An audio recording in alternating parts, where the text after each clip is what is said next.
এই মামাৰ লগত আজিৰ পৰা মিল নহয় মামাৰ লগত মোৰ বহুত সৰুৰে পৰা মামা ভাগিন যদিও আমি তথাপিও মামাৰ লগত বন্ধুৰ নিচিনা আৰু মানে ঘৰত আহিলে মামা ভাগিন আৰু বাহিৰত গ'লে আমি মানে একেবাৰে কোনেও ক'ব নোৱাৰিব যে মই মামা এওঁ ভাগিন হয় কোনেও ক'ব নোৱাৰিব আমি মানে বাহিৰত গ'লে ফ্ৰীলি বন্ধু মানে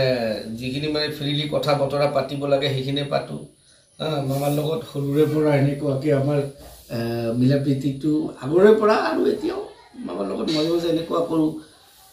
মামাৰ কাম কাজৰ খবৰ কি মামা বৰ্তমান কাম কাজ হৈ আছে মই যোৱা নাই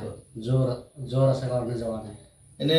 ক'ত ৰাজমিস্ত্ৰী কাম কৰি আছে ৰাজমিস্ত্ৰী কাম কৰি আছোঁ কেতিয়াবা ঘৰত গ'লে কান্দৰ কামো কৰোঁ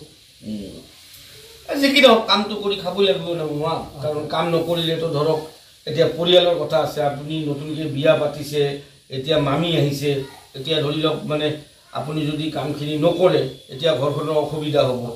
হয় নহয় গতিকে কাম এতিয়া কৰিব লাগিব আগৰ কথাটো বেলেগ আছিল তেতিয়া আপুনি বিয়া বাৰু পতা নাছিলে এতিয়া বিয়া বাৰু আপোনাৰ হ'ল এতিয়া পৰিয়ালটো বাঢ়ি গ'ল আৰু দুদিনমান পিছত পৰিয়াল বাঢ়িব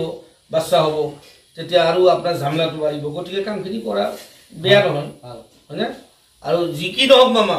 আমাৰ যিখিনি আগৰ মিল এনেকৈ আমি একদম সদায় যেন মামাৰ লগত বাহ এনেকৈ যাতে আমি মিলা প্ৰীতিৰে থাকিব পাৰোঁ মামা মাজে সময়ে আহিবা আমিও এনেকুৱাকৈ মিলা প্ৰীতিৰে থাকিম